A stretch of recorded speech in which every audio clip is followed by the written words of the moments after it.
very good evening to you at the end of Fellowship Day 211. The clock's about to strike 5 and I am, what's the technical term for this? Burst. Absolutely burst. Tired in a good way, in a very, very good way. It has been a very productive day here on the Fellowship. We opened Mondays, as we always do, with our safety team briefing. Good way to revise a lot of the safety information that's important, but I dare say can be easily forgotten because, quite frankly, it's boring, but it's absolutely critical. We must know this. But it's a good way for everyone on a Monday morning to get together and to see everyone at the outset of the week and bring anything else to the table that we might have missed in other planning activities. So we started that. Then what did we do next? Spent the morning with a couple of team members setting up a new piece of equipment for a paper that we are hoping to investigate and sprint through pretty quickly. We're experimenting with fast throughput projects to see where that goes. So there's a conversation for another day. And then I've been in various meetings to facilitate discussions between ourselves and industrial collaborators, to let others in the team lead those conversations rather than me. So that's been nice to watch. And then this afternoon, finishing up with some more lab time for another project, talking to another team member, checking some backup and things like that. Wow. I didn't expect to go through that itemised list. If you've switched off already or you're hovering over the button to move on to your next podcast, I wouldn't blame you.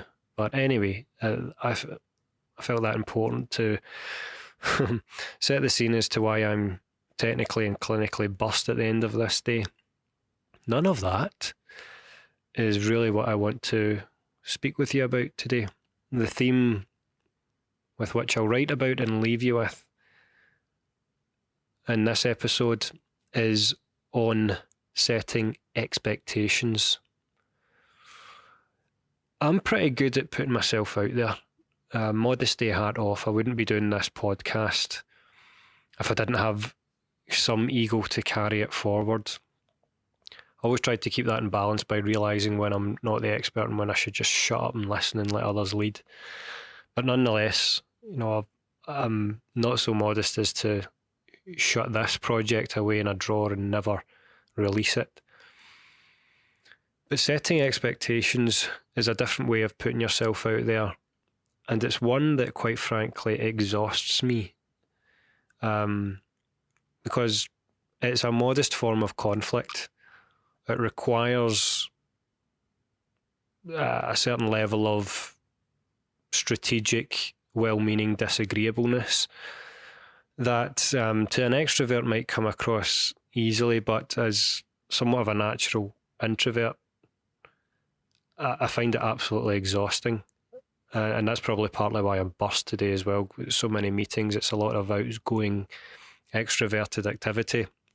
Let's not confuse introversion for anything else. I love doing this, but the fact that I enjoy my own company, I like spending time on my own, I like self-reflection, I'm comfortable in my own company. All those enjoyable social interactions, all the outgoing stuff exhausts me at the end of the day. And so to have part of such interactions as involving setting expectations, it's really difficult but absolutely necessary. And that's what I'm coming to speak to you now. Can you tell that I'm tired? My God, how much am I waffling compared to normal? I'm nearly 5 minutes in here, and that might be a full episode, but now I'm just teeing up the thing that I actually want to help you consider. But anyway, here we go. I'll keep going, see where we get to. So anyway, in setting expectations, what do I mean? I'm talking about essentially, what do you want your team culture to be? How do you want to positively, in the most well-meaning sense, push team members to do exactly all of what their potential holds? What is it that each team member is expected to do as a baseline in order not only to help themselves, but to help others around them in the team, so that everyone is working together to the best of their potential in the healthiest manner, without needlessly driving anyone into the ground. It's a point of saying people like us do things like this in the workplace. People like us work in this way in this team. People like us keep records like this. People like us conduct experiments like that. Setting those expectations is necessary so that everyone knows where everyone else stands, and therefore everyone else has the luxury of that transparency to help everyone as best they can, knowing what each person is expected to be able to do. They know that in holding themselves to that set expectation, that they can trust and expect that others will do the same to reciprocate. So setting expectations helps build a minimum level of trust, helps everyone see that there's this plain, flat, hierarchy-free minimum that everyone is on. It's the same wavelength at which we all start. Endless list of analogies for what setting expectations means. It's difficult because, I've found in a couple of occasions that I thought I was being clear about expectations, but then I found myself surprised when someone will come and ask me something or suggest doing things in a certain way that to me feels plainly obvious that that's not how people like us do things in this team. However, in stopping and reflecting before responding to that, I've then made it clearer to myself that actually I really didn't set that tone appropriately. Actually, I didn't put the message across clearly. It wasn't well laid out in our welcome pack, or I didn't articulate it verbally well enough in introductory conversations with new team members, or I haven't reinforced the message enough in group meetings. It's on me. And so setting expectations more clearly demands some of these conversations that are in no means combative, but are difficult because, it's not all the happy, jolly, exciting stuff that we want to be talking about, doing research or running a team or progressing projects. But it's the necessary scaffolding around which to build all of the really cool stuff.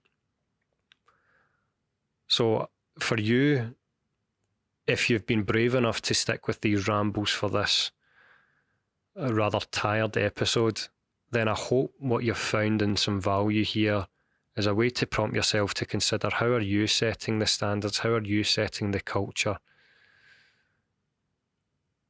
in your team? Where and what page do you want everyone to be on as a starting point? How can you best articulate and emphasize the message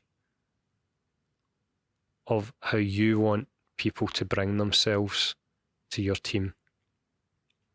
We'll see you again soon for hopefully a morning and more vibrant, more sprightly episode of the Read Indeed podcast. Thanks so much for being here. If you like what you're hearing on the podcast, head over to the website where not only will you find the written blog versions of these podcasts, you'll find my leadership blog series, the daily thought series, and information about my book on managing the imposter phenomenon. We also have even more free resources and webinars linked to the YouTube channel. So head on over to dr-mark-reid.com. That's dr-mark with a C -reid.com. Thanks again for listening.